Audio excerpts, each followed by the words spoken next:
Right now is the busiest time of year for local gyms, fitness centers, and wellness centers. People are joining gyms or renewing their memberships for a fresh start in the new year, but making those goals are much easier than keeping them.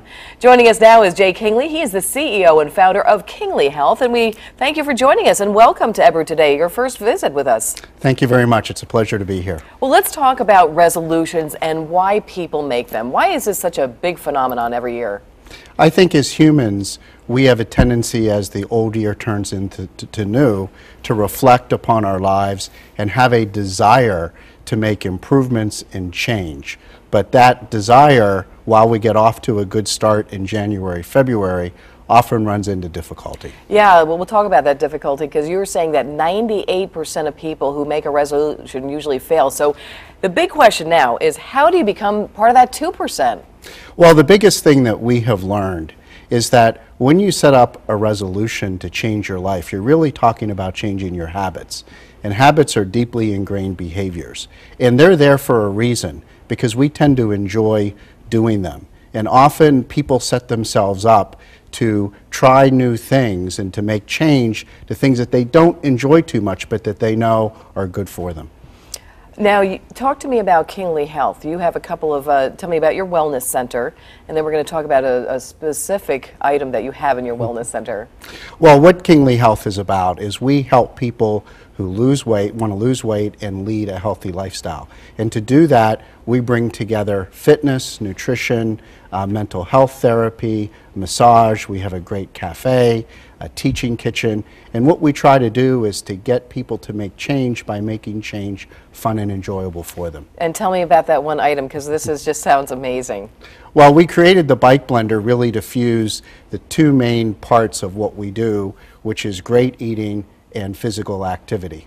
So what the Bike Blender does is you sit on it and there it is. pedal away, and we put a blender on it with fruit and protein and ice, and through your own physical activity, you make the best tasting smoothie that you'll ever have, all natural ingredients. Yeah, they're smiling as they're biking, so that's certainly great.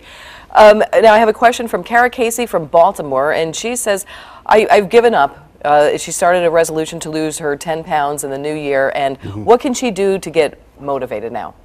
Well, I think what you need to do is to focus on things that you enjoy doing that happen to be healthy.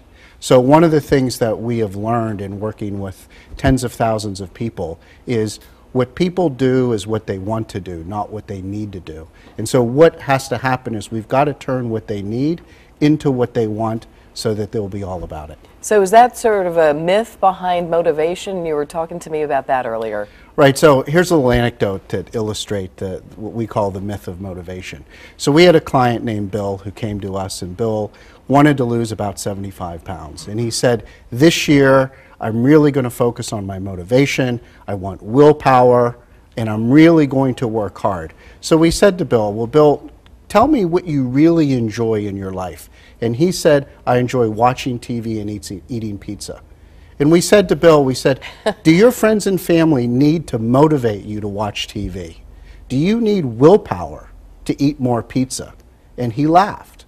So we don't need to be motivated for things that we enjoy doing. Motivation and willpower tend to be excuses as to what adults say is the reason why we failed to do what we know we needed to do, but didn't really want to do. All right, well, all good stuff. So basically make exercise fun. Make exercise fun and eating good. All right, I love that, and I love the Bike Blender. Got to go stop by and see that. Jay Kingley, always, or I should say, a pleasure to meet you, and thank you for being a guest here on Ebru today. Thank you so much.